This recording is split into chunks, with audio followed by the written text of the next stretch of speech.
Chegou a hora de...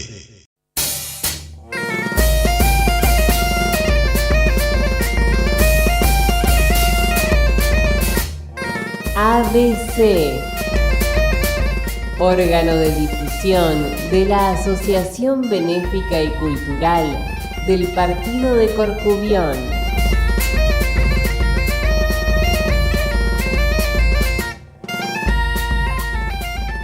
Idea y producción, Daniel Alejandro Pasos.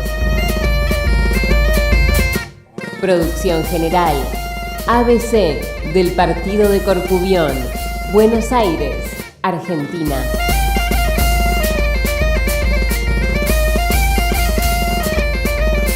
Hola, hola, ¿cómo les va? ¿Cómo andan? Espero que muy bien. Un programa más de Radio ABC.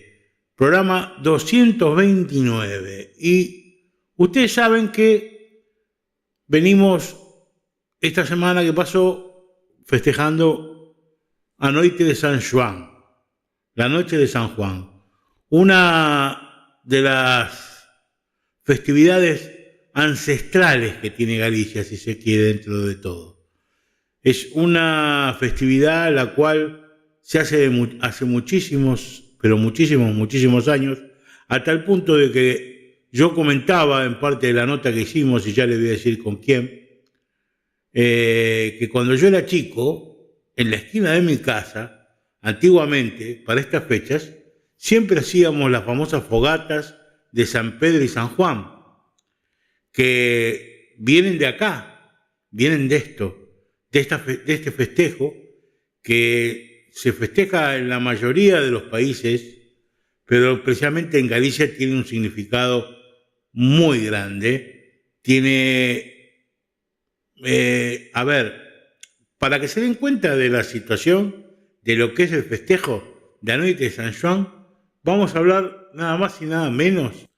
Vamos a hablar con un personaje que ya lo tuvimos el año pasado en la radio, que es el antropólogo Rafael Quintiá, que el muchacho es de Pontevedra, es un tipo que sabe muchísimo sobre los significados antropológicos de todas estas clases de festividades que vienen desde anteriormente a lo que era, inclusive lo que era el cristianismo, y inclusive casi anteriormente al celtismo, y esos significados que se van dando con el tiempo y que la Iglesia romana los tomó como propios y los transformó para que no fueran unas fiestas paganas, sino en definitiva fueran fiestas cristianas. Entonces no hubiera ninguna clase de controversia con respecto a la Iglesia Católica.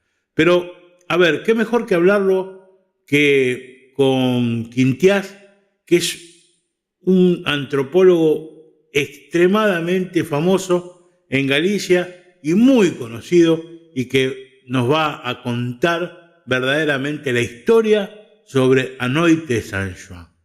Así que bueno, vamos a hacer lo siguiente. Miren, vamos a pasar unos avisos que tenemos de nuestra institución. Vamos a seguir promocionando para el Día de Galicia, que se va a hacer esa gran romería ahí en el Centro Galicia de Buenos Aires, que es de toda la colectividad, no es solamente el Centro Galicia. El Centro Galicia presta las instalaciones de acá del centro, pero son todas las instituciones de la República Argentina que van a ir participando en esta gran romería que se va a hacer ahí en el Centro Galicia para el mes de julio. Y después vamos a poner la nota. Y entre la nota, ¿qué va a pasar? Como siempre, nada nuevo, no hay nada distinto. La mejor música de Galicia para ir escuchando un poco mientras que vamos aprendiendo tanto con esta clase de conversaciones y el día de San Juan. Así que bueno, nos vemos al final. ¿Qué les parece?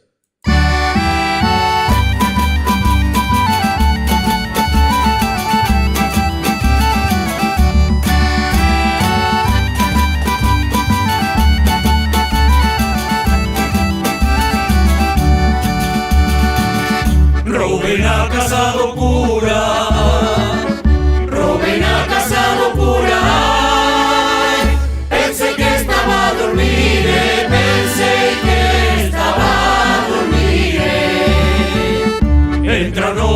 difícil, entrarlo me foi difícil, ai, o carallo foi sair, o carallo foi sair.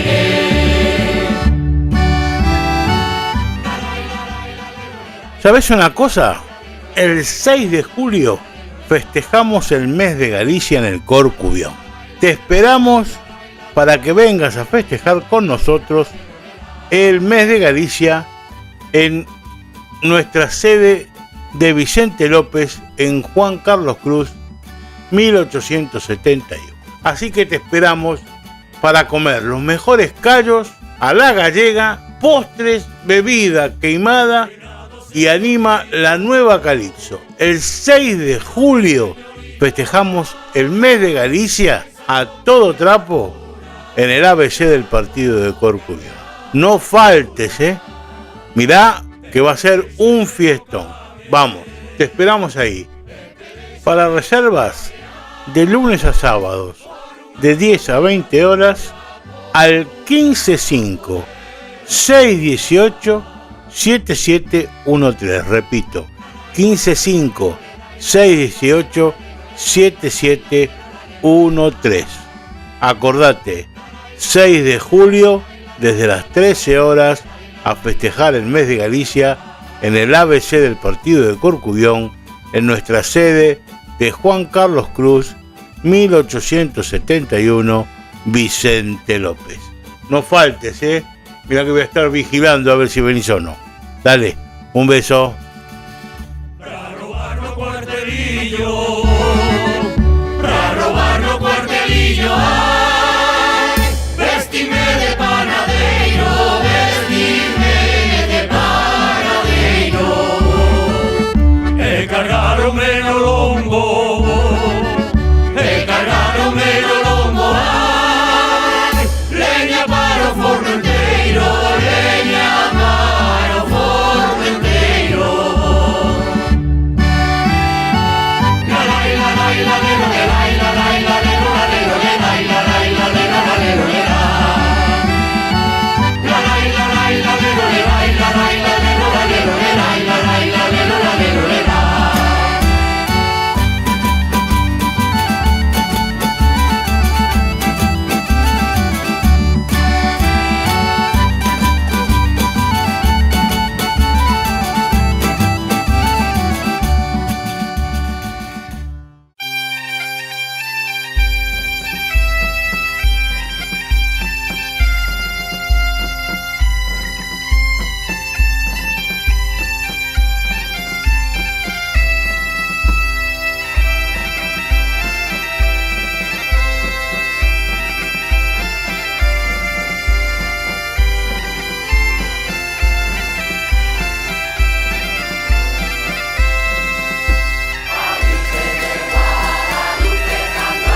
El 27 de julio, en el mes de Galicia, llega la Gran Romería Gallega, la tercera edición.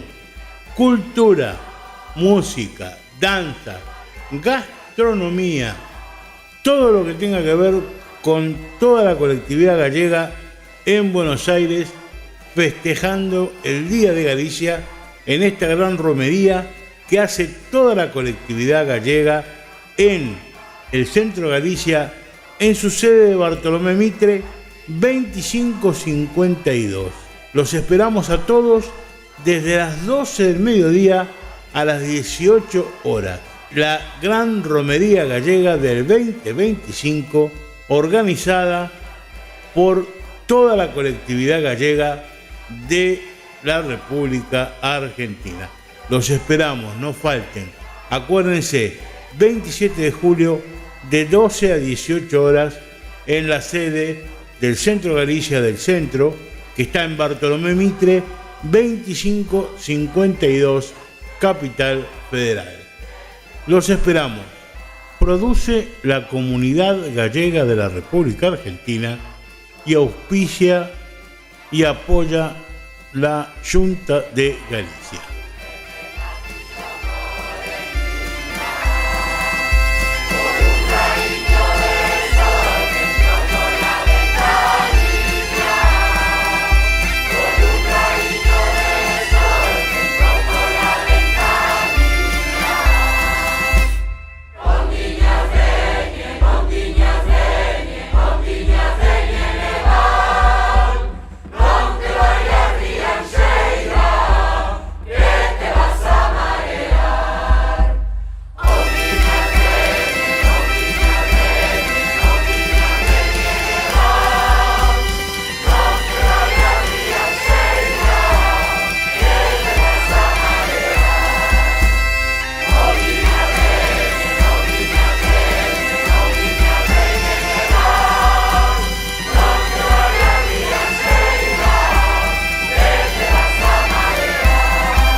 ABC del partido de Corcubión anuncia su nuevo tour Sol, playas y paisajes en el sur de España y Portugal.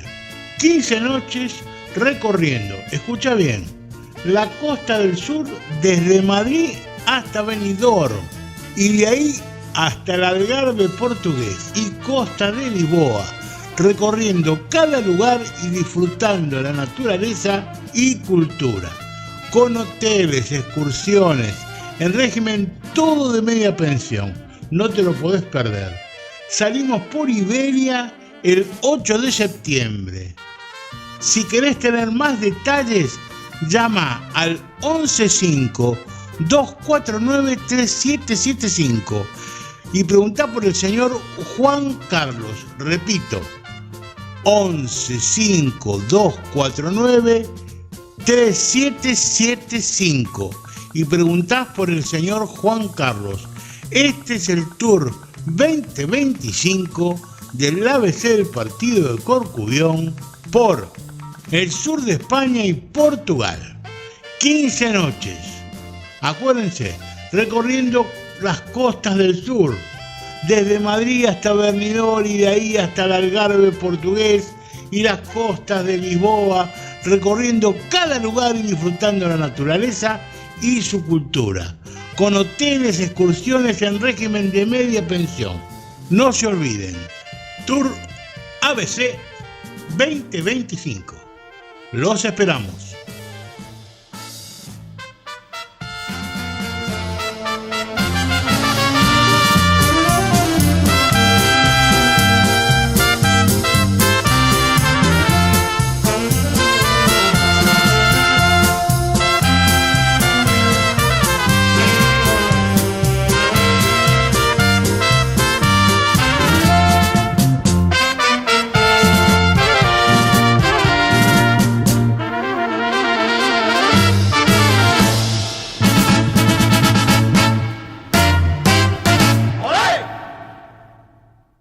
Buenos días, buenas tardes, buenas noches, tengan todos ustedes un programa más de Radio ABC, como siempre digo.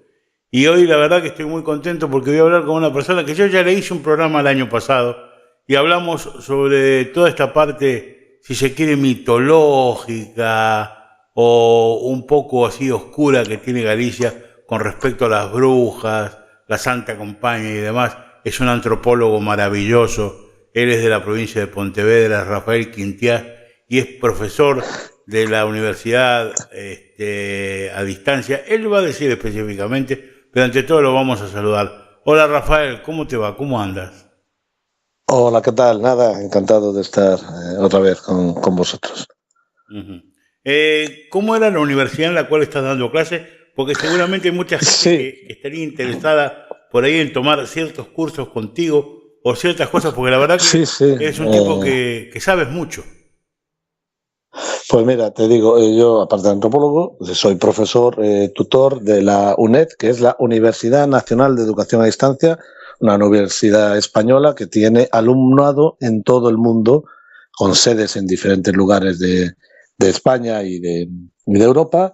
Y como hacemos también docencia presencial y es pionera en la educación a distancia, y con las nuevas tecnologías nos lo permiten también, pues tenemos alumnado pues, en Argentina, en toda América, y aparte de cursar las diferentes carreras, grados, máster y doctorados que existen en el sistema educativo en España, pues tienen también la posibilidad de un montón de actividades de cursos de extensión universitaria, entre ellos, por ejemplo, uno que hago yo todos los años, que es sobre mitología, religiosidad popular, etnomedicina y todo el mundo de las fiestas, rituales, las creencias de la cultura gallega, ¿no? Lo que sería parte del patrimonio inmaterial de la cultura gallega. Y es un curso, ¿no?, de extensión universitaria en el que se pueden pues, matricular pues, quien esté interesado, y normalmente tengo siempre muchos alumnos pues, de todo el mundo y muchos de América también, ¿no? La verdad que es fascinante, fascinante en el sentido de, bueno, a mí particularmente, todas esas historias así medias, no sé si oscuras, pero que hacen a la tradición del pueblo, en el sentido de que fueron enclavadas por la parte misma mística del pueblo, como hablamos en el programa pasado, que fue algo extraordinario, ¿no? De todas las tradiciones gallegas, que es algo tan bueno. Bueno, a ver, Rafael, yo te he llamado específicamente porque estamos ya cerrando las vísperas de lo que fue la noche de San Juan. Y de la noche de San Juan creo que es una de las noches más importantes que tiene dentro de la historia popular de Galicia. Y casualmente por eso quería hablar contigo. No sé qué me podrías llegar a empezar con cómo podríamos empezar hablando de esto que resulta tan importante para muchos de los paisanos que están aquí. Pues mira, quizás lo primero, enlazando con lo que has comentado, es que todas estas cosas que hablamos, estas creencias, esta mitología, estos ritos, ¿no?, estas tradiciones, forman la parte fundamental de la cultura de un pueblo. En este caso, de la cosmovisión de un pueblo, ¿no? Cada pueblo tiene su forma de ser, su forma de estar en el mundo. El pueblo gallego tiene su particular forma de ver el mundo y de estar en el mundo, que se condensa a través de todas estas tradiciones que hoy en día forman parte de lo que llamamos el patrimonio inmaterial, que son esos usos, costumbres, tradiciones, saberes, ¿no?, que se van heredando de generación en generación. Bien, pues dentro de todo ese rico patrimonio, Galicia tiene un patrimonio, una cultura impresionantemente rica y antigua, destacan, por ejemplo, lo que llamamos las fiestas rituales del ciclo del año, es decir, una serie de fechas que marcan el calendario y que están asociadas a unas prácticas de carácter ritual y a una serie de creencias. Hay que entender pues, que todos los pueblos desde la antigüedad establecieron sus calendarios necesarios para ordenar su vida, ¿no?, esos calendarios agrícolas, esos calendarios religiosos. No hay mejor forma de recordar las fechas del año, marcarlas en ese calendario como fechas importantes, que ascribirlas a una práctica religiosa, a una fiesta, a una celebración de carácter religioso. Por eso normalmente los calendarios agrícolas, que eran los que marcaban el trabajo, ¿no?, en todas las sociedades humanas hasta la Revolución Industrial, pues iban parejos a fiestas de carácter religioso. Fiestas religiosas que fueron cambiando a lo largo del tiempo a medida que ha ido cambiando la ideología de cada pueblo, a medida que se han ido incorporando y adquiriendo nuevas creencias religiosas. Por supuesto, muchas de estas fiestas de las que hablamos, ¿no?, entre ellas las celebraciones vinculadas a la noche de San Juan, ya existían antes de los tiempos de la llegada del cristianismo a Galicia, que sucede alrededor de finales del siglo III, principio del siglo IV, ¿no? Pero ya esa fiesta ya se celebraba. Lo que hace el cristianismo es resignificar, ascribir a su contexto ideológico, cristianizar, de alguna manera usurpar o remodelar esas prácticas para que encajen un poco en esa nueva fe. Entonces, dentro de este calendario ritual destacan una serie de fechas, como puede ser las celebraciones del ciclo de difuntos, como las fiestas de difuntos y de magostos, esto que ahora llaman Halloween, que es un sucedáneo cutre de lo que llevamos nosotros, ¿no? Los europeos, América, y que los estadounidenses reconvierten en una especie de carnaval comercial, ¿no? Y que ahora nos viene de vuelta, ¿no? Pero que ya eran prácticas que existían mucho antes aquí. Por ejemplo, el ciclo de difuntos, todo el ciclo de Navidad, que tiene que ver con el solsticio de invierno, está cristianizado con las fiestas de Navidad, Nochebuena y todo ese ciclo, pero tiene que ver ya con una fiesta antigua vinculada al sol, en este caso al solsticio de invierno. Tendríamos todas esas mascaradas invernales y el carnaval, que se llama en Galicia entroido, antroido, entrudio, tiene diferentes nombres, ¿no? Según las variantes dialectales del gallego. Y luego tendríamos esas fiestas de mayo y esas fiestas de San Juan que marcarían unas, ¿no? El carnaval y las fiestas de mayo, pues ese periodo de primavera, y el San Juan marcaría el solsticio de verano y la llegada del verano en este hemisferio, ¿no? Entonces, todas estas fechas que he citado, fechas que marcan el final de un ciclo y el comienzo de otro, sea la fiesta de difuntos que marcaba la llegada del periodo oscuro del año, por ejemplo, la tradición céltica, sea el ciclo de Navidad que marcaba el final del otoño y la llegada del invierno, y por consiguiente luego la llegada del comienzo de año, sea las fiestas, las mascaradas del carnaval que marcan el final del invierno y la llegada de la primavera, o la fiesta de San Juan que marca el final de la primavera y la llegada del verano, son fiestas que llamamos, los antropólogos, fiestas liminales, de carácter liminal, es decir, fiestas fronterizas, fiestas que marcan el final de un ciclo y el comienzo de otro. Y siempre que se da una fiesta con este carácter simbólico de final de un ciclo y comienzo de otro, va asociada a un paquete ritual significativo, en el cual los ritos de fertilidad, los ritos de fertilidad y fecundidad, ¿no? Los ritos curativos, los ritos protectores, los ritos oraculares o adivinatorios, los ritos de renovación y los ritos vinculados a la escenificación y teatralización de ese caos que supuestamente es previo a la llegada del nuevo orden, son prácticas rituales que se constantes, o sea, que están íntimamente ligadas a este tipo de fiestas. Por eso hay que entender cómo se estructura el calendario, hay que entender ese carácter fronterizo, ese carácter liminal de estas fiestas para entender esos ritos, porque son momentos del año de pura potencialidad, es decir, momentos donde suceden cosas que no pueden suceder en el resto del año o donde se dan lugar, según, obviamente, el marco de las creencias, a sucesos extraordinarios, incluso la presencia de seres extraordinarios que solo puede ocurrir en estos momentos fronterizos. Claro, o sea, por lo que yo pude entender, y déjame ser claro para ver si podemos comprender y que también la audiencia comprenda, o sea, hay 4 fiestas fundamentales que son las que marcan los 4 solsticios, si se quiere, o cambios determinados del calendario que nos indican que pasamos de una época a la otra, ¿no?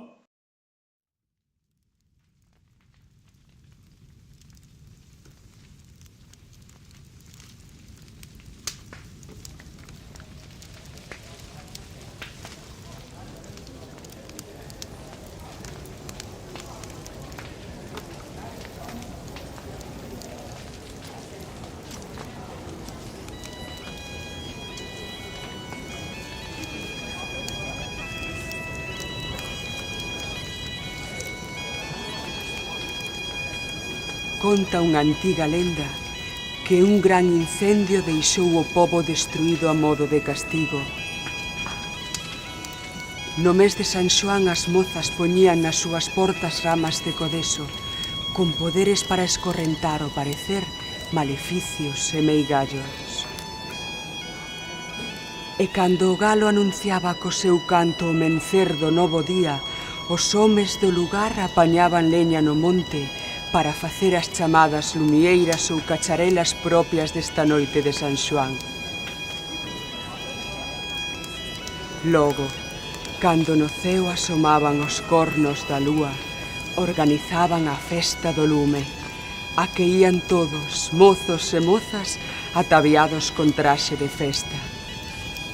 As mulleres levaban prendida na roupa unha poliña de codeso para ter sorte ese día e comunicar esta sorte a quen bailase con elas ao redor da fogueira.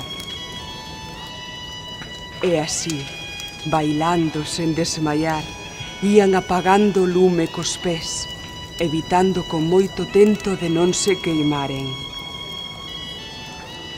A danza por fin acababa ao conseguiren deixar totalmente apagada a lumieira sen que nin chamas nin ascuas os alcanzasen.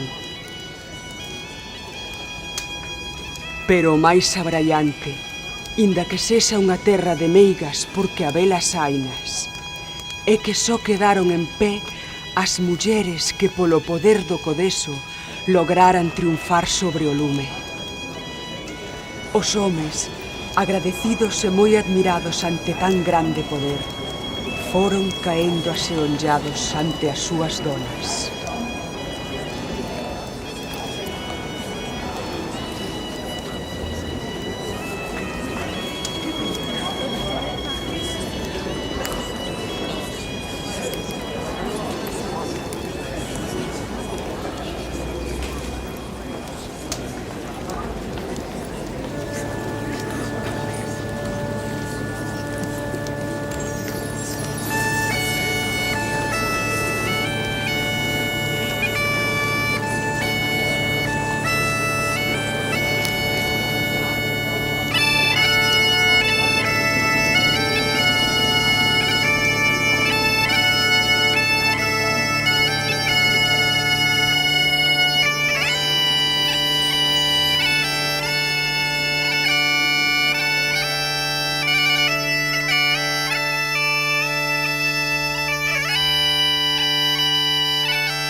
Sí, solsticios y equinoccios. Solsticio de invierno, solsticio de verano y equinoccio de primavera, equinoccio de otoño. Y si quieres también una fiesta que marca el comienzo del periodo oscuro. El periodo oscuro empieza a final de octubre, el 1 de noviembre, y se extiende a la llegada de la primavera. Es decir, podríamos condensar las 4 estaciones que tenemos en esta latitud en 2 periodos. El periodo oscuro del año, que sería otoño-invierno, y el periodo de la luz, que sería primavera-verano. Entonces, esos cambios de estaciones, de otoño, invierno, primavera, verano, son momentos muy importantes, significativos, porque condicionaban también esos calendarios agrícolas. Y ese momento de la luz y ese momento de la oscuridad también son importantes porque a lo largo del tiempo han ido cambiando estos calendarios y nosotros hoy en día pues tenemos, digamos, una configuración ritual que hereda muchas tradiciones y muchas estructuras muy antiguas. Entonces, digamos que se solapan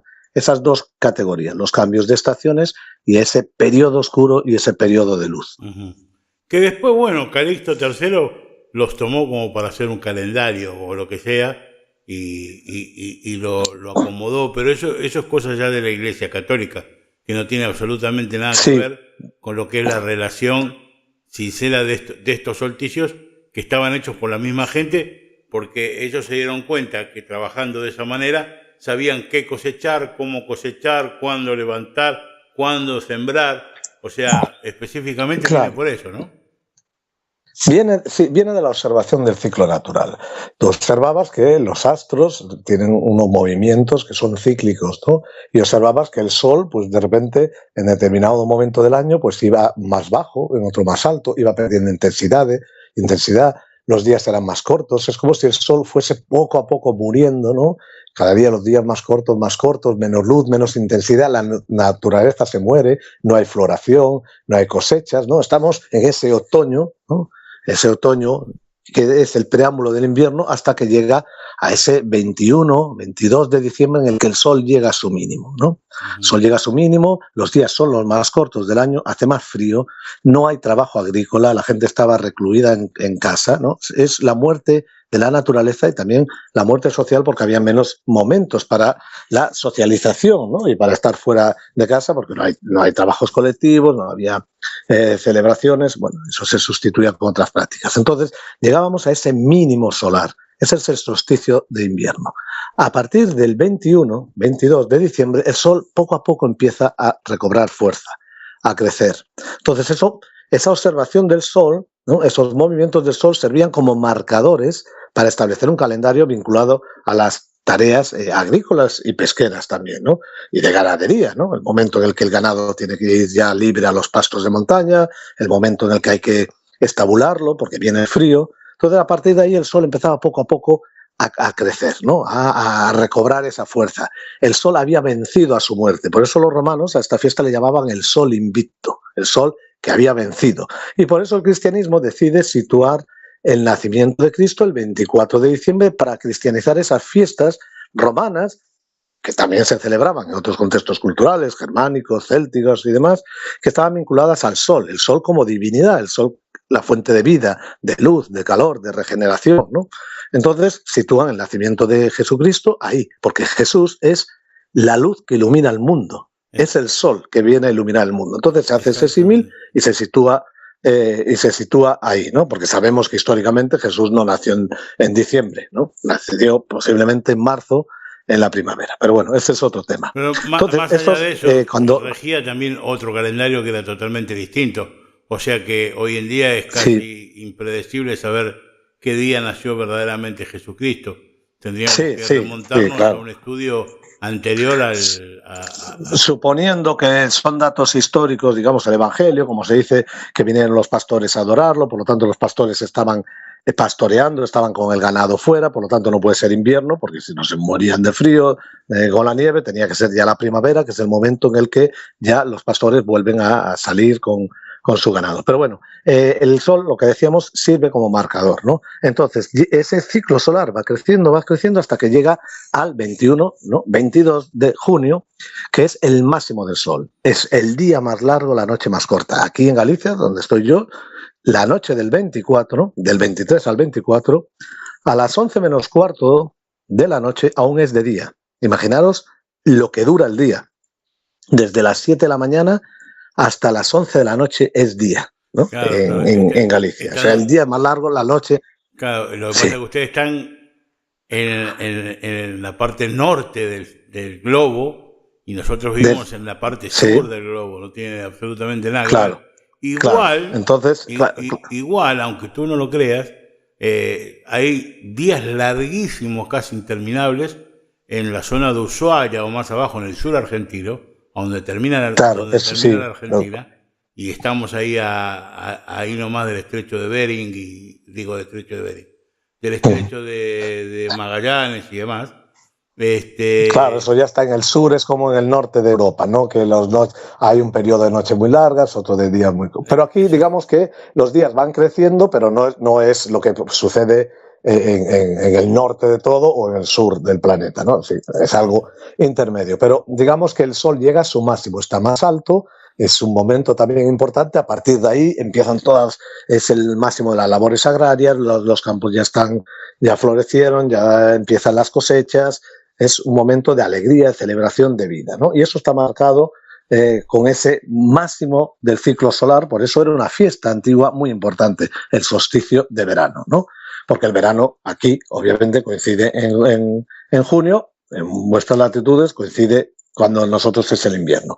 Y el cristianismo, como fiesta importante que ya era, fiesta de los pueblos, digamos, paganos, cuando llega, necesita también resignificarla, apropiarse de esta celebración. Entonces decide situar en esta fiesta, el día 24, ¿no? Los días de decalaje, dedicársela a San Juan Bautista, un santo importante porque en su geografía, ¿no? La vida del santo está vinculado, ahora estoy hablando de memoria, creo que es el nacimiento, sería supuestamente ese día. Entonces, esa fiesta pasa a considerarse también una fiesta cristiana dedicada a San Juan Bautista, uno de los santos más importantes. De forma que la gente podía seguir celebrando su fiesta, pero bajo la advocación ya de un santo cristiano. Entonces, esta fiesta que marca ese momento tan importante del año, la llegada del verano, la llegada de las cosechas, el trabajo del campo, de recoger los frutos de todo ese trabajo, ese momento de vida es una fiesta de celebración muy importante. Pero como fiesta que marca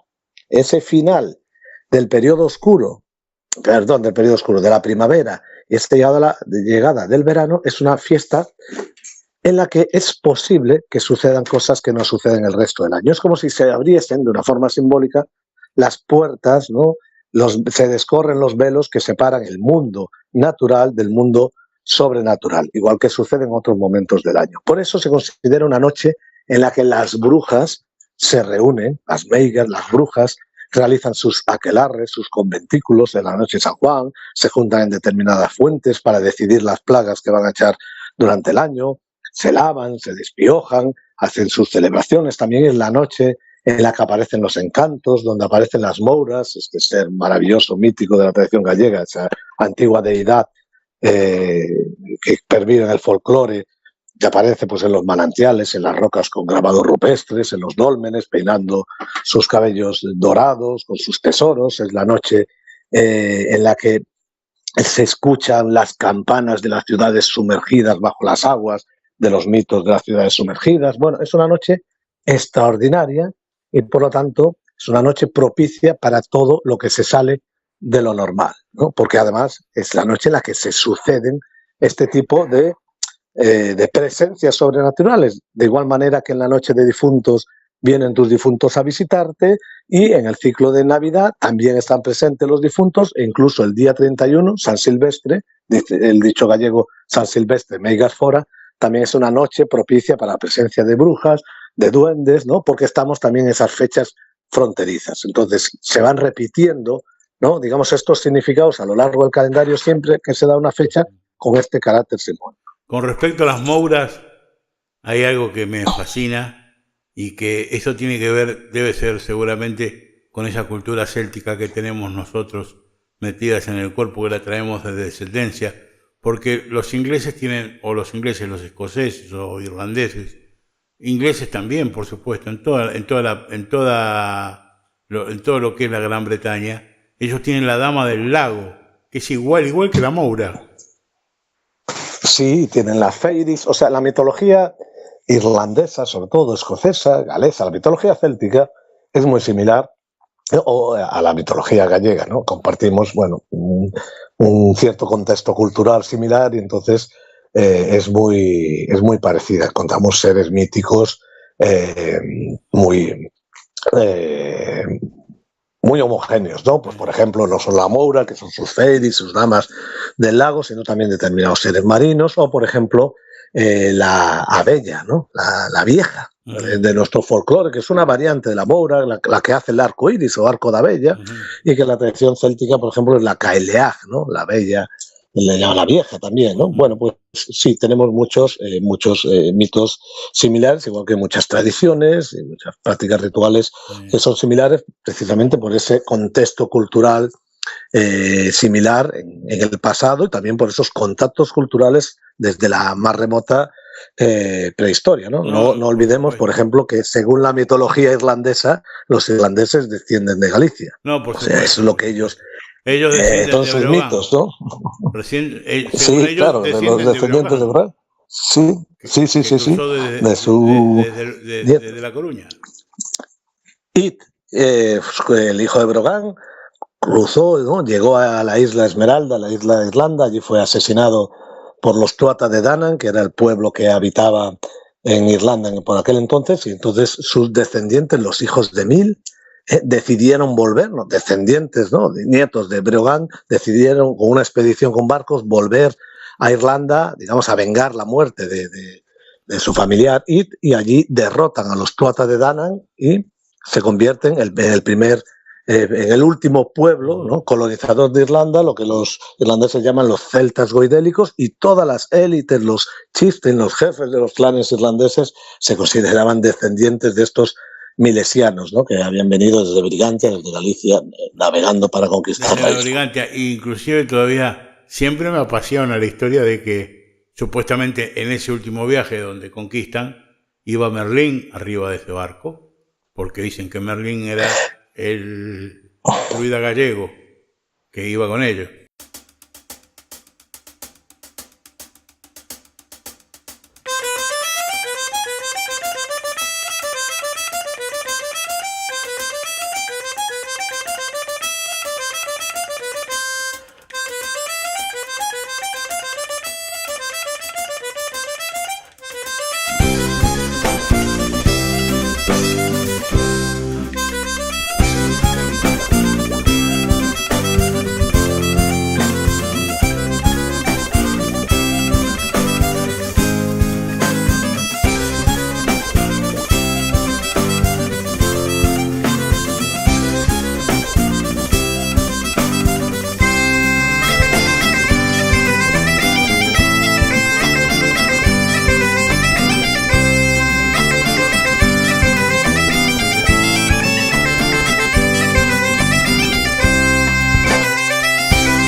Sí, iba Armeguín.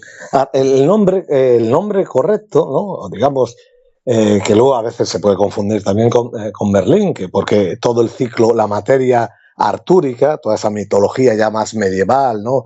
Del rey Arturo, los caballeros de la tabla redonda, la búsqueda del Grial, Excalibur y todo esto, bebe de la tradición céltica, mezclada con la cristiana, ¿no? Pues estos milesianos que parten desde Brigantia llevan a bordo al gran druida Armeguín, que gracias a él conquistan Irlanda, porque cuando llegan a la costa de Irlanda, los Tuatha de Danann, que es traducido del gaélico sería el pueblo de la diosa Danu, ¿no? Los Tuatha de Danann le dicen a estos proto-galaicos, digamos, que se tienen que quieren negociar, que quieren pactar, pero que se retiren de la costa sus barcos la distancia de 9 olas.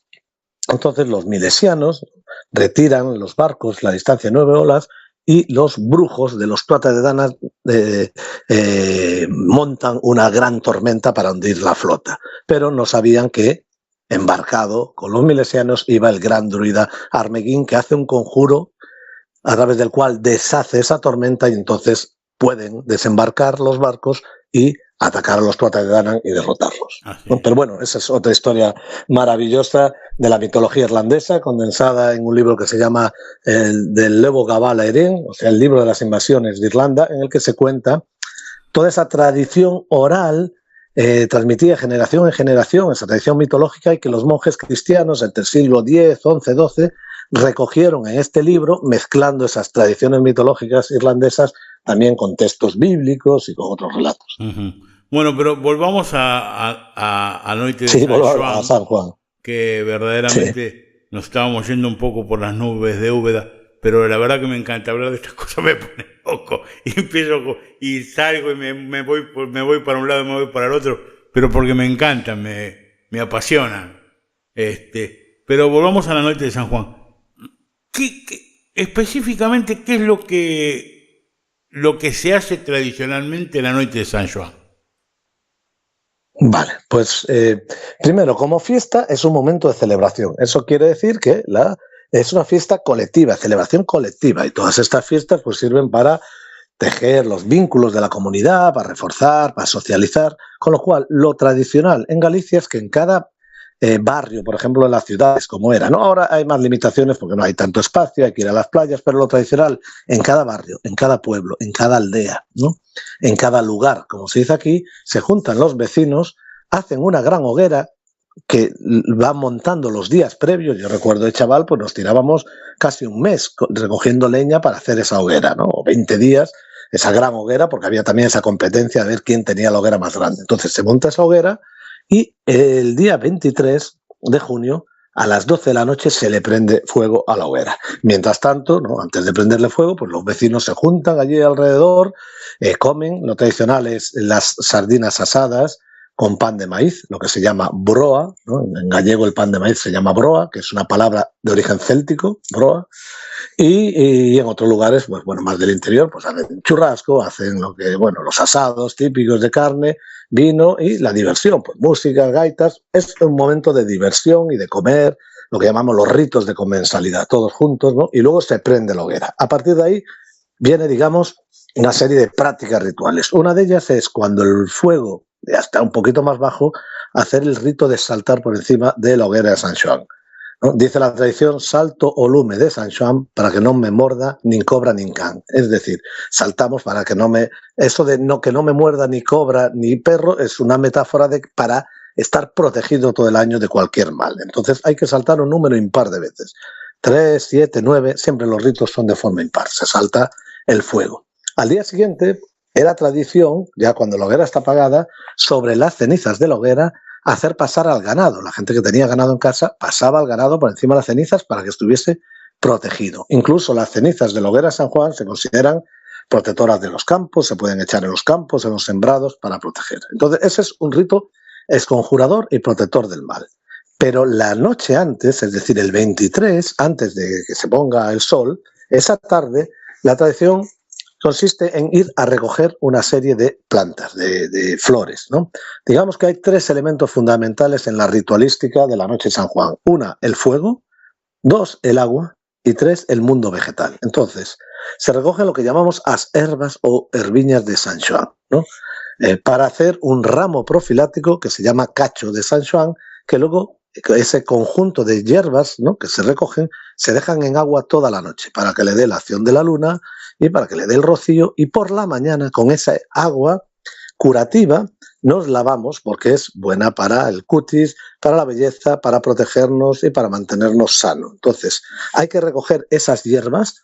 A veces se recogen 7, otras 9, otras un número indefinido, varía de unos lugares a otros de Galicia, pero sobre todo son hierbas que tienen pertenecientes a 3 grupos. O bien son hierbas curativas, como puede ser la menta o otro tipo de hierbas, el saúco, ¿no?, que se conoce como vieiteiro, sabugueiro en gallego, o bien son plantas aromáticas, como la carrasquiña, ¿no?, o bien son plantas que se consideran protectoras, es decir, lo que llamamos plantas apotropaicas, plantas que por su forma de lanza, porque tienen espinas, porque huelen mal, se consideran armas simbólicas para luchar contra el mal. Entonces, en esas hierbas de San Juan pues podemos meter hojas de caña, pero también hay hojas de limonero, de naranjo, hay romero, hay mentas, hay madera de selva, hay un montón de plantas, ¿no?, que se dejan en el agua y por la mañana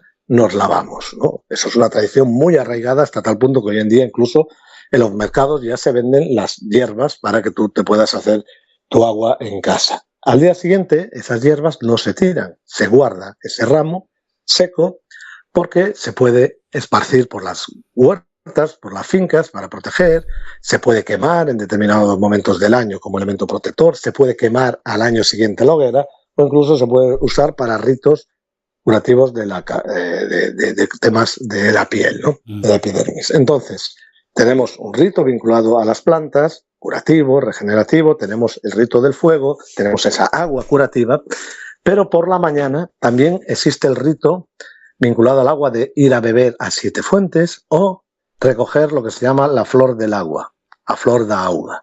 La flor del agua quiere decir que uno tiene que levantarse muy temprano y justo cuando empieza a salir el sol y empiezan a incidir los primeros rayos de sol sobre el agua de un manantial, pues hay que recoger esa capa superficial de agua, lo que es la flor, ¿no?, la tona del agua, porque se considera agua con virtudes extraordinarias. El agua de la mañana de San Juan se considera dotada de poderes curativos. Por eso otro de los ritos que se hace es correr desnudos por los campos para que el rocío te moje el cuerpo si tienes dolencias de piel, revolcarse sobre la hierba mojada en la mañana del 24, mojada del rocío, precisamente para curar problemas de piel. Antiguamente pues la sarna, otras dolencias que había, hoy en día están extinguidas, pero hay esas prácticas rituales. La gente colgaba también, ¿no?, la ropa de cama para que se impregnase, ¿no?, de ese agua milagrosa de esa noche. Pues otra práctica también curativa.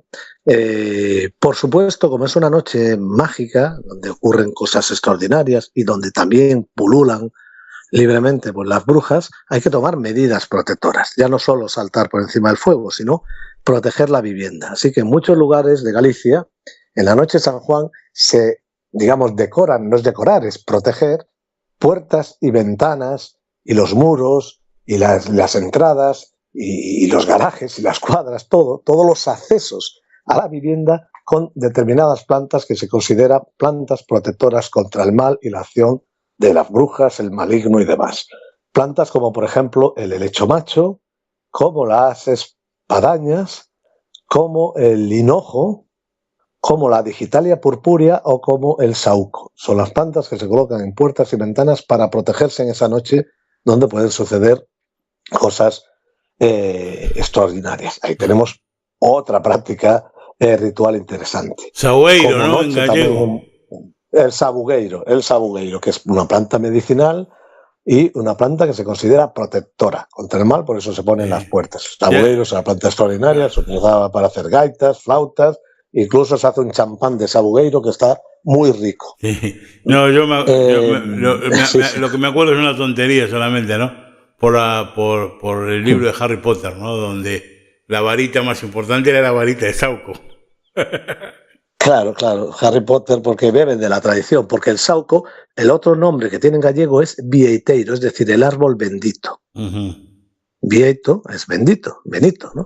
Entonces se llama sabugueiro o vieiteiro porque protege contra el mal. Es un árbol, no solo es curativo, no solo tiene muchos fines, sino que se considera una planta mágica para luchar contra el mal. Por eso no es casual que la varita de Harry Potter fuese de sabugueiro, ¿no? Precisamente porque bebe, ¿no?, de esas tradiciones, ¿no?, europeas. Pues como ves, hay toda una serie de prácticas. Y como decía, que es una noche de pura potencialidad, donde pueden suceder cosas que no suceden el resto del año, es la noche propicia para la adivinación, para los ritos oraculares. Entonces, una de las prácticas más extendidas, sobre todo lo hacían las mujeres, las chicas, ¿no?, para adivinar pues cuál sería el oficio de su futuro novio, o si tendrían novio, o qué les deparaba el futuro. Pues la práctica más habitual consiste en coger un huevo, romperlo, echar la clara de huevo en un vaso de agua y dejarlo toda la noche ahí a la acción de la luna en la ventana. Al día siguiente, según la forma que adopte esa clara de huevo flotando en el agua, pues se interpreta. Imagínate que tiene forma de barco y tú preguntas, ¿haré un viaje? Bueno, pues si aparece en forma de barco es que voy a hacer un viaje, ¿no? Si aparece en forma de iglesia, pues habrá una boda. Si tiene forma de caja, pues puede haber un fallecimiento. Bueno, según la pregunta que hagas, interpretas la forma de esa clara, porque es una noche, como digo, propicia para la adivinación y se hacían estas prácticas, ¿no? Y también era una noche para la fertilidad, tanto de las personas como de las plantas, ¿no? Por ejemplo, existe la tradición de que si tú tienes un limonero o un naranjo que no da fruto, por lo que sea, no da fruto, tienes que esperar a la noche de San Juan y darle una paliza, fustigarlo con una vara. O sea, darle golpes, romperle ramas y a partir de ahí el árbol empezará a dar frutos, ¿no? Varearlo, como Yo casualmente experimenté esto, varearlo, ¿no? Yo recuerdo que tenía un limonero, no daba frutos, y digo, bueno, vamos a ver esto que dice la tradición, si funciona. Y ahora 3 años, San Juan, le di una vareada tremenda y ahora da limones todo el año, ¿no? O sea que al final las cosas funcionan. Sí.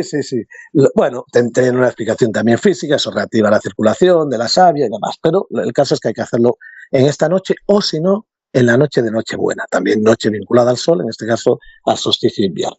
También se varean los campos de cereal, y también los marineros vareaban las redes. Cuando no pescaban, sacaban las redes y las vareaban para que entrase la pesca, ¿no? Porque esa noche es propicia para esto. Y sobre todo, también para un rito que sigue vivo, que es el famoso baño de las 9 olas, que se hace sobre todo en la playa de Alanzada, en el concello Ayuntamiento de Sanxenxo, aquí en la ría de Pontevedra, que consiste en que las mujeres que no pueden quedar embarazadas por motivos que sean, deben acudir a esta playa. Se hacían otros arenales de Galicia, en otras playas, pero hoy en día perdura la tradición aquí, y tienen que acudir la noche de San Juan y a las 12 de la noche bañarse en el mar, en este océano Atlántico impresionante, y recibir el golpe de 9 olas. 9 olas que con su movimiento, ¿no?, imitan, ¿no?, un poco esa metáfora de ese acto, ¿no?, de fecundación, y aparte con todo el carácter simbólico del agua como elemento de vida, de regeneración, el agua del mar también con la sal.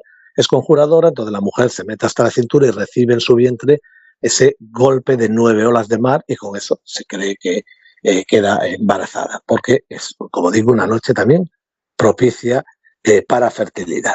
Y queda también otra práctica ritual muy interesante que si quieres comentamos, sí, ahora o más adelante. No, por favor. Sigue. A mí lo que me interesaba saber, principalmente después de que cuentes esto, es por qué lo meten a San Pedro después. Porque, o sea, siempre cantaban del cielo bajo San Juan de la mano de San Pedro. Yo creo que todo eso debe tener también una tradición que debe venir por medio de la Iglesia Católica, pero lo hablamos después. Primero, por supuesto, esto. Sí.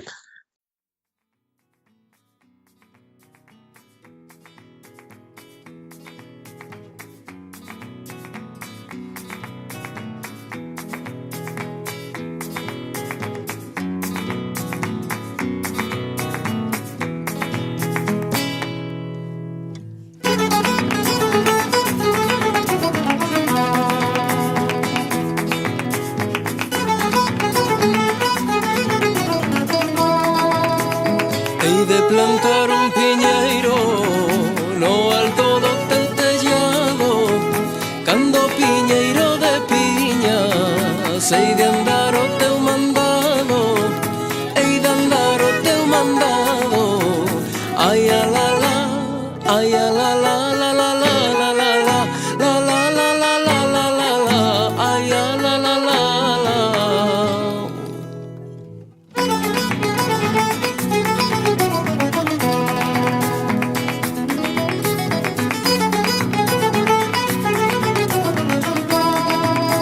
Se soubera que ti viñas, meu amor a este será, mandaba barrer a bota con ramiños de azafrán, con ramiños de azafrán.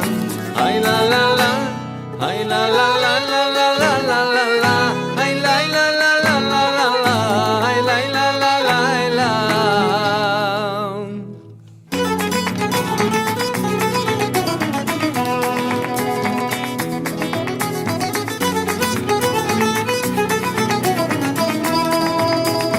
As ervas do campo secan e volven a enverdecer, así fan amores bellos cando se volven a ver, cando se volven a ver. Ay a la la, ay a la la la la la la la la la la la la la la la la, ay a la la la la.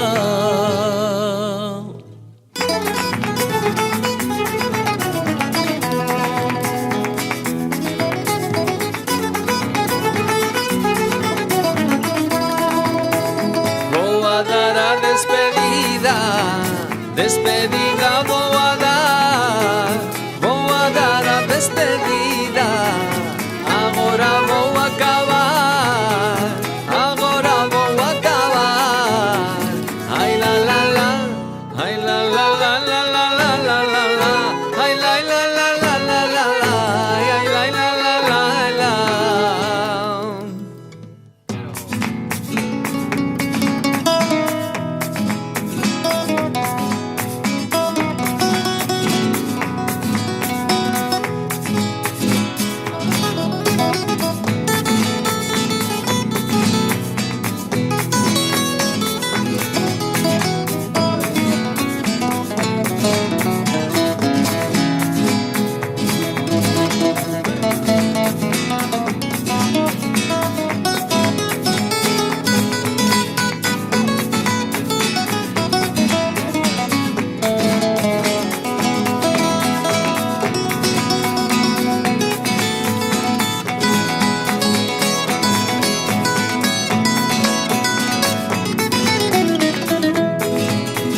Como che vai miña rosa, como che vai miña flor, como che vai miña rosa, de cada vez a millor, de cada vez a millor.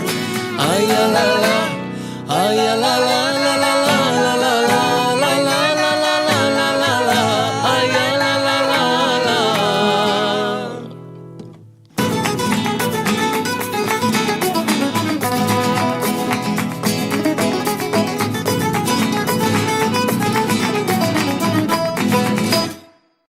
Pues la otra, como ves, es una noche cargada de ritos extraordinarios, ¿no? Que muchos siguen muy vivos.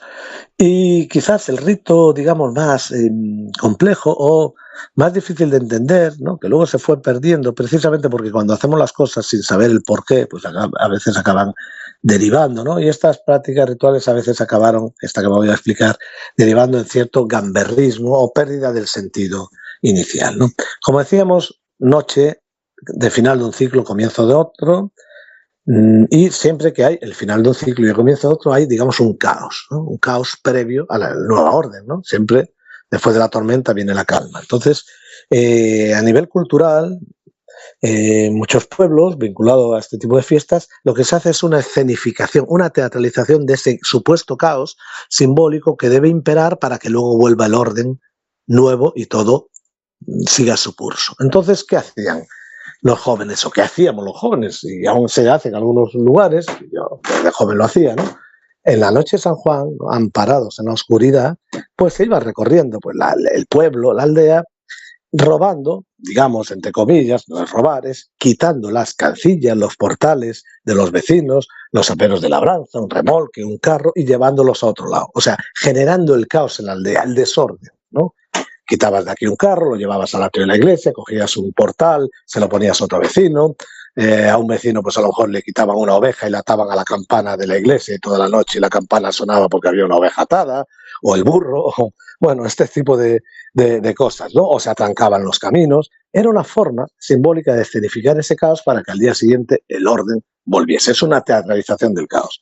Cuando uno no entiende ese carácter simbólico, ¿no? Lo que significa esto, pues claro, muchas de estas prácticas pues a veces derivaban ciertas formas en excesos, ¿no? Gamberrismo, pues no es lo mismo quitarle el portal a un vecino y llevárselo al de al lado que tirarlo al fuego o que romper, bueno, y entonces eso despertaba ciertas protestas, quejas, y digamos que es una práctica que en algunos lugares que se ha ido perdiendo un poco y se hace a lo mejor pues de una forma mucho más tranquila, pues le quitamos las macetas a esta vecina, pero se mantiene viva, ¿no? Lo curioso es que en otros lugares de Galicia, justo esta práctica, estas escenificaciones del caos, este desorden colectivo, se hace en la noche de difuntos, por ejemplo, en zonas de Ourense, en otros sitios se hace en la noche de fin de año, y en otros sitios se hace durante el carnaval. ¿Por qué? Porque todas son fechas que marcan finales y comienzos de un periodo, y por lo tanto son estas fechas propicias para estos ritos de caos y de desorden, ¿no? Es una forma de performativa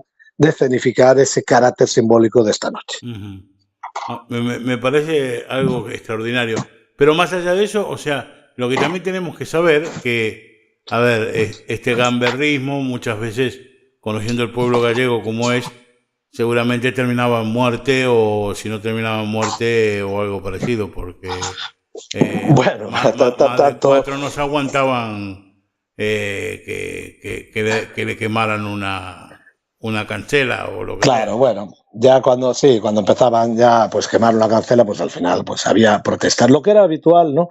Pero digamos que era algo socialmente aceptado porque se sabía que era así. Entonces, cuando llega San Juan, pues tú ya quitabas las cancelas, los portales para evitar que te los llevaran, o lo dejabas si no tenía mucho valor, o ya sabías que al día siguiente ibas a tener que andar por la aldea, por el pueblo, buscando o preguntándole a los vecinos. Pero también esto que parecen bromas a priori, sin mucho sentido, ya hemos explicado cuál es el sentido, esta carga simbólica, pero también eran mecanismos de gestión de los conflictos sociales, o sea, mecanismos muy sofisticados, como todo en la cultura tradicional. Y me explico, si tú tenías dos vecinos que se llevaban mal, lo que hacías era quitarle el portal a uno, a la cancela, y llevarse la casa del otro. Entonces, a priori tú puedes decir, bueno, vaya, ¿no? Qué fastidio, ¿no? No se hablan y se los llevas a casa del otro. Claro, pero ¿qué generas con eso? La necesidad y la obligación de que se tengan que hablar para recuperar sus portales. Entonces los obligabas de alguna manera a hablar. Y el primer paso para solucionar un conflicto es que la gente hable, ¿no? Entonces, con eso facilitabas que los vecinos enfrentados hablasen entre sí, aunque solo sea por el propio interés de recuperar pues ese carro o ese apero del avance y tal. Entonces, normalmente no llegaba la sangre al río, pero sí era muy habitual, yo recuerdo incluso joven, pues quien se pasaba toda la noche apostado ahí en su casa, escondido, con la escopeta de posta o de posta de sal. Igual no te iba a disparar para matarte, pero un cartuchazo al aire o tal, pues para asustar, ¿no? O un cartuchazo de sal, de aquella, tiempos ¿no? Hace mucho tiempo, de estas cosas, pues a lo mejor sí se pasaba cerca, ¿no? Sí, señor, en eso tienes razón. Bueno, te había preguntado lo de San Pedro y San Juan. ¿Por qué lo meten a San Pedro en el medio? Digo... Pues hay que entender que muchas veces estas celebraciones, que ahora las fijamos en un día concreto, abarcaban un ciclo, ¿no? Por ejemplo, hoy en día hablamos de la fiesta de difuntos, ¿no? O sea, día el 2 de noviembre, ¿no? Pero tenemos también el día antes de uno de Todos los Santos. Pero también se celebraba el 31 de octubre. Y desde esa época, desde ese día, desde el 31 de octubre, pongo este ejemplo, ¿no?, hasta, por ejemplo, hasta San Martiño, en noviembre, es el periodo de los magostos. De forma que son fiestas vinculadas a la castaña, pero que son fiestas de carácter funerario. ¿Qué quiero decir? Que aunque hoy en día pensemos en la fiesta de difuntos como un día, es un ciclo que abarca pues más de una semana. Pensemos en la Navidad, Nochebuena, el 24, Navidad 25, pero es un ciclo, ¿no? Pues estas fiestas de fuego, estas fiestas vinculadas a lo que llamamos ritos ígneos, ritos de fuego, donde el fuego está presente, se alargan durante todo el periodo invernal. Son una forma también, a través de la lógica de lo que llamamos la magia simpática, de darle fuerza al sol, que el sol vaya recobrando esa fuerza a través de todos estos ritos, de estas hogueras que se suceden desde difuntos, continúan durante Navidad, con las tradiciones del tizón de Nadal, con las hogueras del día 1 de enero, continúan durante todo el invierno, durante todo el carnaval con fuegos, luego en los mayos con fuegos y terminan en San Juan con estos ritos de fuego. Entonces, posiblemente las celebraciones originarias del solsticio se extenderían más días. Así que es habitual que la Iglesia vaya metiendo, intercalando en estos periodos festivos determinados santos que sirven también para cristianizar esos periodos y asumir esas funciones, ¿no? Digamos, reinterpretar, resignificar esas funciones. De ahí que no solo tengamos San Juan, sino que también, tienes un día más, ¿no? San Pedro, donde también se hacen hogueras, se roban las cancelas y se hacen estos ritos, ¿no? Pensemos, por ejemplo, lo que sucede una vez que acaba el ciclo de Navidad. Acaba el ciclo de Navidad con la Epifanía, Reyes, y digamos que la siguiente fiesta importante ya sería el Carnaval, que suele caer final de febrero, principio de marzo, dependiendo de cómo caiga la Semana Santa, porque se mide el establecimiento de lo que es el sábado, domingo, lunes y martes de Carnaval, se mide por el calendario cristiano de la Semana Santa, que es un calendario lunar, ¿no?, y la Cuaresma, aunque la gente ya las mascaradas lo miden de otra manera y ya empiezan antes. Pero bueno, entre el final del ciclo de Navidad, por ejemplo, y el Carnaval, nos vamos a encontrar estratégicamente situados una serie de santos. Por ejemplo, Santa Brígida, la Candelaria, vinculadas también a hogueras, al fuego, a las velas. San Blas, el 3 de febrero, ¿no?, también vinculado a hogueras. Nos vamos a encontrar el San Sebastián, nos vamos a encontrar San Antonio, es decir, van intercalando para cristianizar esas prácticas rituales que se extendían en periodos cíclicos más amplios. Así es. Bueno, yo te agradezco porque yo me acuerdo cuando yo era chico, y no estamos hablando sí del siglo pasado, del siglo XX, y yo era pequeño, vivía en un barrio donde no estoy ahora, que era un barrio más al norte de la capital federal, específicamente se llamaba el barrio de Boedo. Y me acuerdo cuando era pequeño que para la noche de San Juan y San Pedro, que nosotros les llamábamos las noches de San Juan y San Pedro, se hacían en todas las esquinas de las casas. Estoy hablando de todas las manzanas. Aquí las casas son, la capital federal es como un damero, ¿sabes? Es algo cuadrado, específicamente. Entonces, en todas las esquinas de cada manzana, o sea, cada manzana tiene 4 esquinas, se hacían hogueras cuando yo era pequeño. Se festejaba específicamente todo lo que estás hablando. Ese rito, lamentablemente, se terminó, se acabó, no existe más. Entonces, la verdad que yo quería de alguna manera revivir esto, como se está viviendo actualmente en España, que España es una cuna de tradiciones y que todavía se puede escuchar estas tradiciones que tanto nos hicieron bien, ¿sí? Y que todavía... Sí, claro, están vivas. Exactamente. Existen, están vivas, se van actualizando, obviamente. Lo que tú comentabas, yo, por ejemplo, que nací en Vigo, yo de chaval, hablo con 7, 8 años, pues en mi barrio, en los barrios de las ciudades, en A Coruña, en Vigo, se hacían hogueras en cada barrio. Siempre había algún descampado, un cruce, un sitio donde hacerlo. Hoy en día las ciudades crecieron mucho más, y entonces ahora, pues, ¿qué se hace? Pues en vez de las típicas hogueras por barrio, pues la gente se va a la playa, pues a Coruña, que tienen 2 playas maravillosas en el casco urbano, pues allí se juntan miles de personas, grupos de amigos, y cada uno pues hace su microhoguera, ¿no? Bueno, también tiene que ver con los tiempos un poco del individualismo frente al colectivismo, que es más típico de las sociedades tradicionales, que son sociedades más holísticas y solidarias, pero bueno, pero se mantiene viva la tradición, se va adaptando también a los cambios en las ciudades, urbanos, a las necesidades, a las normativas, hoy en día, claro, las medidas de seguridad y todo eso, pero sigue vivo. La fiesta de San Juan goza de total salud, ¿no? Y es una de las fiestas más, como hemos dicho, más importantes, más participativas y con mayor carga simbólica, ¿no? Sobre todo en Galicia, pero también se celebra en otros lugares de España y también mucho por el Levante, por el Mediterráneo, que también hay muchas fiestas vinculadas al fuego, ¿no? Y que la gente pues conoce, pues como puede ser, no sé, las fallas, ¿no? de Valencia, que seguro que muchos han oído hablar de ellas porque son fiestas a nivel internacional. Por cierto, que falla viene de la misma palabra gallega que facho o fachuco o fachico, es decir, antorcha de fuego, ¿no? Son palabras de origen, en este caso, latino. Y bueno, una curiosidad, no sé si sabes, en el español argentino hay muchas palabras del gallego. Sí. Que la gente repite sin saber que son gallegos. Por ejemplo, buraco, ¿no? Para agujero.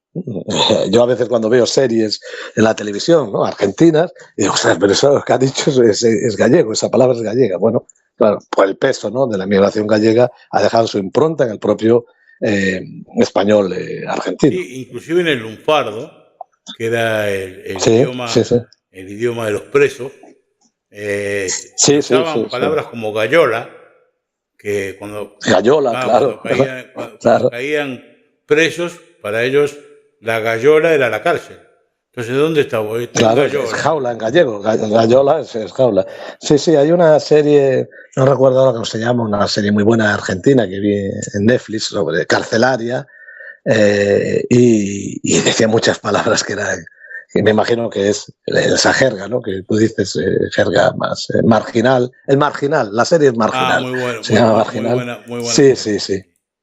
Y utiliza muchas palabras que son del gallego, precisamente. Bueno, Rafael, yo te quiero agradecer sinceramente y de corazón que nos dé la oportunidad de poder hablar con nosotros y que esa sapiencia que tú tienes, que sabes tanto con respecto a la antropología de nuestro querido país, de nuestra querida Galicia, la verdad que es algo extraordinario y quiero que de alguna manera cada 2 por 3 tenerte, porque la verdad que hace falta que la gente sepa saber exactamente cuáles son los ritos y formaciones que nosotros tenemos ancestrales, porque nosotros descendemos como gallegos, nos criamos acá en Argentina y claro, estamos acostumbrados por ahí mucho a los argentinismos y demás, pero tenemos que saber que en nuestra sangre rige toda esa tradición que tú nos cuentas y que tú nos hablas y que tú muy bien nos describes y qué es lo que hace falta para que la gente sepa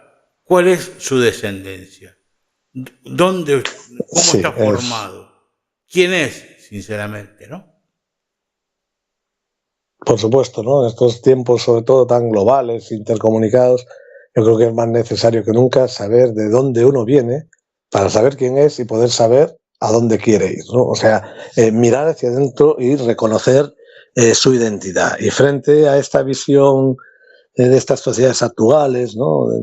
Mercantilistas, excesivamente a veces también racionales, capitalistas, individualistas, entender que la identidad de una persona no depende solo de él, sino del colectivo al que pertenece, del grupo étnico, de la tradición, de la cultura que ha heredado, ¿no?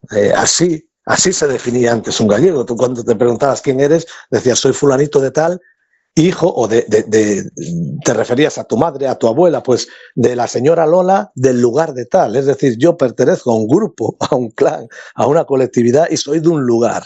Y lo que me define es mi grupo humano, mi cultura y mi lugar, ¿no? No lo que yo tengo o el dinero que tengo en el banco, ¿no? Esa es la verdadera identidad y es bueno mirar, ¿no? Saber los orígenes. No quiere decir estar anclado en el pasado, pero saber, ¿no? Cuáles son nuestros orígenes para entendernos un poco mejor. Sí, mira, había un gaitero muy famoso acá en Argentina que se llamaba José Ramón González, que nosotros le llamábamos Ogaiteiro de Bernal. El verdadero nombre era Ogaiteiro de Vilaquinte, lo que pasa es que había otro gaiteiro de Vilaquinte que era Ogaiteiro Pozo. Y eran los dos gaiteiros más famosos en aquel momento, en aquella zona, no de los Ancares, que era Vilaquinte. Y verdaderamente nunca se lo conoció como José Ramón de González, porque él era o gaiteiro dos fillos do bodego.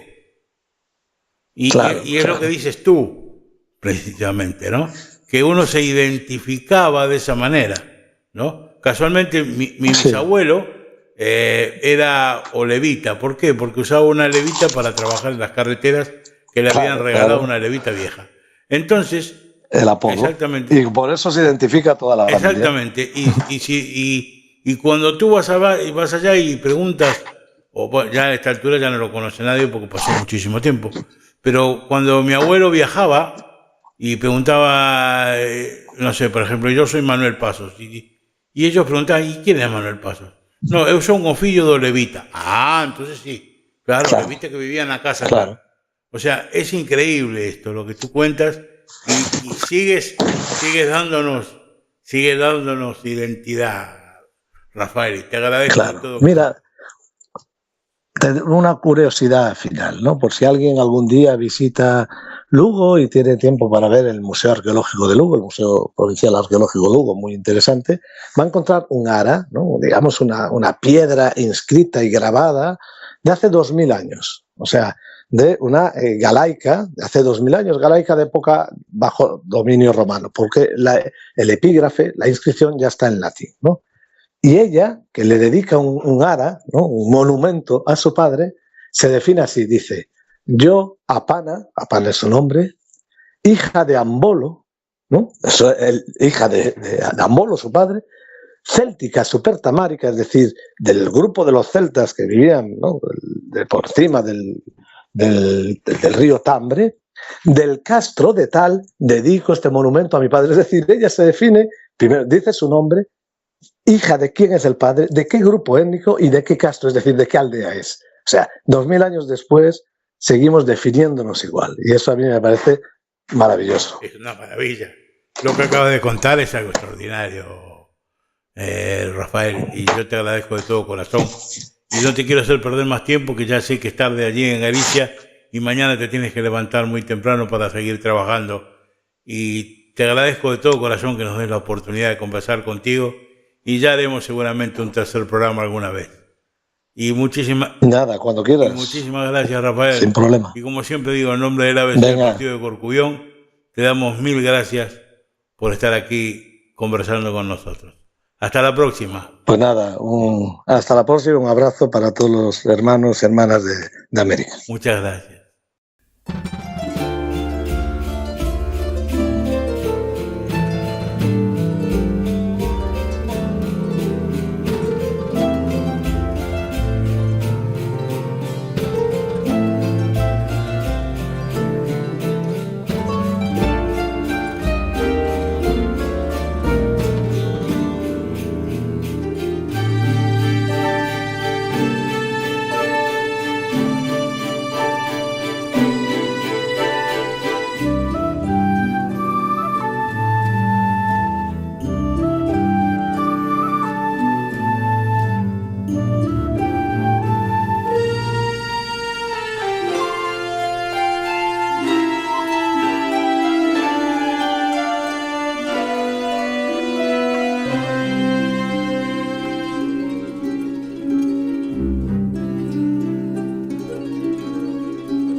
Y hasta aquí un programa más de Radio ABC. Como siempre queremos agradecerles a todos ustedes que están del otro lado y que permanentemente nos escuchan y nos mandan saludos, y le queremos agradecer sinceramente a todos nuestros oyentes. ¿Sí? Quedamos así, hoy no hay chapa, así que hasta la semana que viene, si Dios quiere. Un beso grande.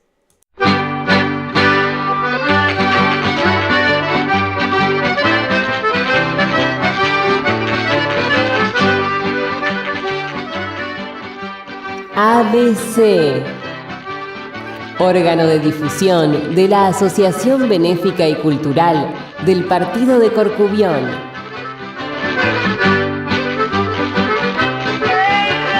Idea y producción, Daniel Alejandro Pasos.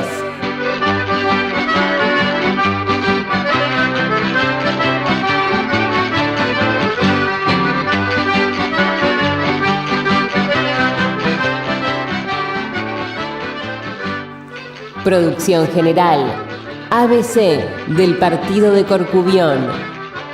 Buenos Aires, Argentina.